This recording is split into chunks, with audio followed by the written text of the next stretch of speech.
आज शिक्षक दिवस है 5 सितंबर। इस शिक्षक दिवस के अवसर पर एक शिक्षण संस्थान में हम पहुंचे हुए हैं और इस शिक्षण संस्थान में हमारे सामने उपेंद्र सर जी बैठे हुए हैं। एक शिक्षक दिवस मनाने का प्रचलन 1962 से स्टार्ट हो गया है।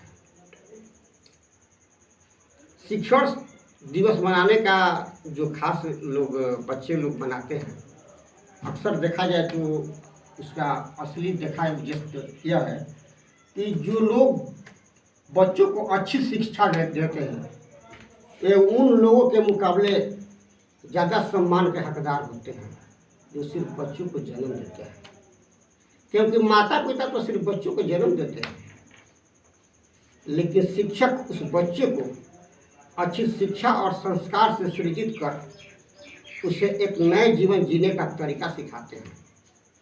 इन्हीं महान कार्यों को सम्मान में छोटे बड़े शिक्षण संस्थानों में बच्चे शिक्षक दिवस मनाते हैं। जैसा कि इस छोटे संस्थान है, यहाँ का सर भी शिक्षक दिवस आज इनके बच्चे मनाए हुए हैं। तो सबसे पहले टाइम्स टुडे न्यूज में आपका स्वागत है सर। बहुत बहुत धन्यवाद रविंदर सर जी। मैं आपको भी टाइम्स टुडे न्यूज को मैं धन्यवाद करता हूं, और जो हमारे दर्शक भाई देख रहे हैं मैं उन सबको भी मैं कोटि कोटि धन्यवाद करता हूं कि मैं ये चाहता हूं कि शिक्षक दिवस के बारे में कुछ जानें। शिक्षक दिवस हम देखने को मिल रहा है कि दो तरह से लोग मना रहे हैं, कहीं सावित्रीबाई फुले को तो कहीं डॉक्टर सर्वपल्ली राधाकृष्णन को। इस विषय में आप क्या कहना चाहेंगे? मैं ये विषय में ये कहना चाहता हूं कि सबसे तो पहले हमें जन्म का अंतर लेना चाहिए कि जो जन्म में जो बड़े हैं या बड़े हो या छोटे हो, जो पहले शिक्षा का कार्य किया है तो उसके मुताबिक तो शिक्षक दिवस के रूप में वही उसी को मानना चाहिए कि जो पहले शिक्षा का जन्म दिया हमारे भारत देश में। तो आपके हिसाब से कौन है? हमारे हिसाब से तो बड़े में तुम सावित्रीबाई फुले हैं, क्योंकि सावित्रीबाई फुले का जन्म 3 जनवरी 1831 ईस्वी को हुआ और डॉक्टर सर्वपल्ली राधाकृष्णन जी का जन्म 5 सितंबर 1888 ईस्वी को हुआ। तो हम दोनों में अगर कंपेयर करते हैं, अंतर देखते हैं, तो 1888 में से अगर 1831 को घटा दिया जाए तो 57 वर्ष का अंतर होता है।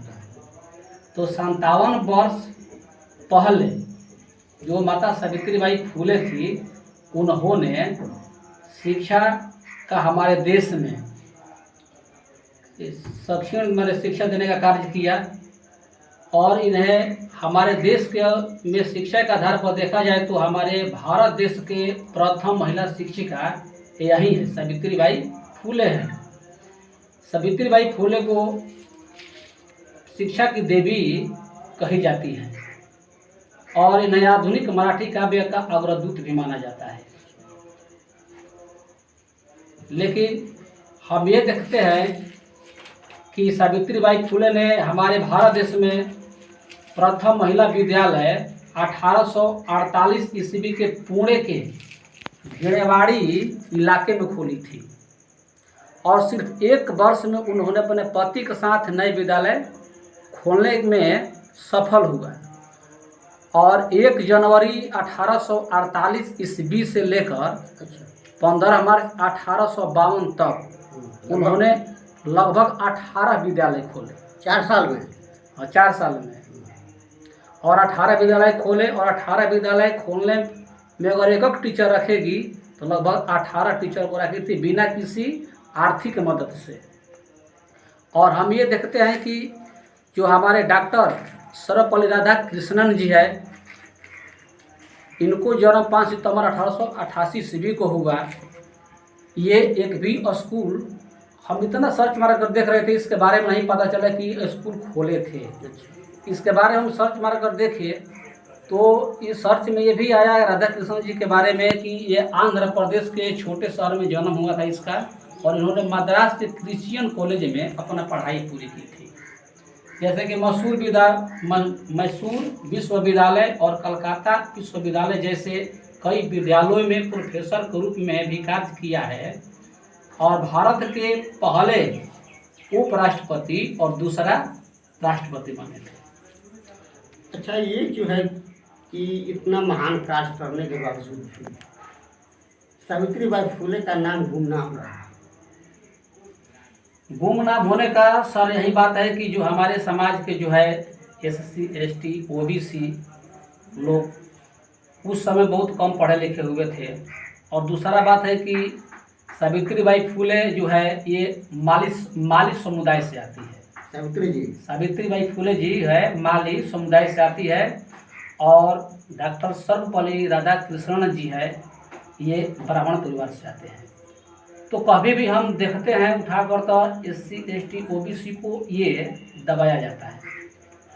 ये भी हम लोग इतिहास में ही पढ़े हैं कि जब हम लोग का देश आज़ाद हो रहा था तो जो भी ST SC OBC समाज के जो अच्छे अच्छे व्यक्ति थे उन लोगों का लिस्ट में ना आज तक नहीं है। इन्हीं कारणों के चलते माता सावित्रीबाई के नाम को छोड़कर उनके नामों को उनके जन्मदिन पर यह शिक्षक दिवस न मनाकर डॉक्टर सर्वपल्ली राधाकृष्णन जी के जन्मदिन 5 सितंबर को हर साल मनाया जाता है। जबकि हमारे समाज को ये सोचना चाहिए, अब जो नहीं जानते हैं मैं जानने के लिए कहता हूँ कि 3 जनवरी 1831 ईस्वी को जब जन्म हुआ उन्होंने भारत में शिक्षा का पहला कदम रखा। बहुत क्रांतिकारी प्रयास किया। क्रांतिकारी प्रयास करने के बावजूद उन्होंने अपने ज़िंदगी में बहुत खामियां खाई और 18 विद्यालयों को खोलकर उन्होंने अपना मान सम्मान प्राप्त किया। कुछ लोगों से मैंने एक साक्षात्कार किया था तो उन्होंने लोगों ने बताया कि सावित्रीबाई फुले जी का जो एक गुमनाम छुपा हुआ है उनके कार्यों का, वो वाम से और कुछ बहुजन समाज के लोग जो भी हों उस चीज़ को रिसर्च करके पटल पर लाए। और आज इस सोशल मीडिया के दौर में अब धीरे धीरे ऐसा जानने को मिल रहा है। क्या कहना चाहेंगे इस विषय में? मैं विषय में तो यही कहना चाहता हूँ कि हर व्यक्ति को अपने अधिकार और समाज के जो हम लोग देखते हैं कि आज का समय में है कि हम लोग जितना भी वीडियो देखेंगे जो हर चीज़ जितना भी खोजेंगे हम लोग को नेट के द्वारा मिल जाएगा। तो उसको हम देख कर जो हम लोग हमारा जो समाज है ST OBC समाज के जो लोग हैं नहीं जानते हैं वो जानने का प्रयास करें। अच्छा, आप तो एक शिक्षक हैं, आप ये बताइए शिक्षक की अच्छी क्वालिटी क्या होती है, गुण क्या होना चाहिए शिक्षक के लिए? एक अच्छे शिक्षक की तो जबकि बहुत से पद है और पद के अगर कंपेयर किए तो इस विषय में कुछ बताइएगा। पद का अगर हम लोग कंपेयर करते हैं तो ये देखते हैं कि मान लीजिए कि अगर डॉक्टर जो है डॉक्टर चाहता है कि हर आदमी बीमार हो। वो बीमारी के लिए मनाता है कि हर आदमी बीमार रहेगा तो मेरे पास कुछ पैसा आएगा। और पुलिस भी जो हमारे देश की प्रशासन है वो भी चाहती है कि हर आदमी मुजरिम हो। वकील भी यही चाहता है कि हर आदमी झगड़ालू हो, क्योंकि ये सब दबाता है समाज को उठाने का काम ये सब नहीं करता है। ठेकेदार भी चाहता है कि हर व्यक्ति मजदूर हो, लेकिन शिक्षक ही एक ऐसा व्यक्ति है तो चाहता है कि हर बच्चे पढ़कर एक अच्छा इंसान बने, डॉक्टर बने, वकील बने, ओवरसियर बने या शिक्षक बने। एक टीचर ऐसा है कि ये चाहता है। एक सच्चे टीचर का एक वही क्वालिटी होती है, हर बच्चे को चाहते हैं वो पढ़ा लिखा बने। हाँ, एक सच्चे टीचर यही चाहता है कि हर जो जितना बच्चे हैं वो हर बच्चे अच्छा पढ़ा लिखा हो। और शिक्षक भी ये भी गार्जियन से भी बात करते हैं, कहते हैं कि भाई अपने बच्चों को पढ़ाओ। हम लोग नारा में पढ़े थे कि आधी रोटी खाएंगे फिर भी स्कूल जाएंगे। तो इसका मतलब आदमी समझता है कि हम आधी रोटी खाएंगे तो भूखे मर जाएंगे, वो सीधे उल्टा समझ रहा है। आधी रोटी खाएंगे तो बच्चों को पढ़ाएंगे, लेकिन आधी रोटी का मतलब ये होता है कि मान कर चलिए कि हम जहाँ दाल भात भुंजिया ये सब अन्य प्रकार की भोजन हम करते हैं अपनी इच्छा के अनुसार, अगर इस भोजन में हम थोड़ा सा कटौती कर देंगे। बाबा साहब भी बोले हैं शिक्षा को अच्छा वोट दिए हैं कि शिक्षा वह शेरनी के दूध है जो पिएगा वो दहाड़ेगा। तो ये जो दहाड़ने का जो बात है तो शिक्षक के माध्यम से ही बच्चों के अंदर प्रेरित हो सकती है, जा सकती है।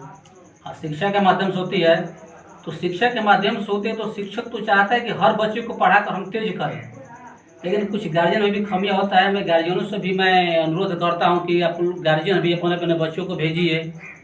और मैं ये भी कहता हूं कि शिक्षा से बड़ा कोई धन नहीं है और कलम से बड़ा कोई हथियार नहीं है। जो शिक्षा है, शिक्षा से बड़ा दुनिया में कोई धन नहीं है और कलम से बड़ा कोई हथियार नहीं है। आज तक हम लोगों ने जितना भी लड़ाई लड़े हैं, जितना भी हर मैटर में, हर क्षेत्र में कहीं भी जाकर देखते हैं तो वहाँ पर शिक्षा ही काम आती है। और दूसरा बात है कि हथियार जो है कलम है। अगर एक जज अगर चाहेगा कि कलम से लिख देगा कि इसका आज फांसी लगाना है, फांसी पर चढ़ाया जाए, तो फांसी पर एक मुजरिम को भी चढ़ा सकता है कलम की ताकत से, या उसको कलम की ताकत से फांसी से उतार भी सकता है। तो ये जो हमारे शिक्षक जी फातिमा से सावित्रीबाई फुले के विषय में जो चर्चा की है, इस विषय में आप लोग क्या सोचते हैं हमें कमेंट में बताइए। यदि आप मेरे चैनल पर नए हैं तो लाइक और सब्सक्राइब कीजिए। धन्यवाद।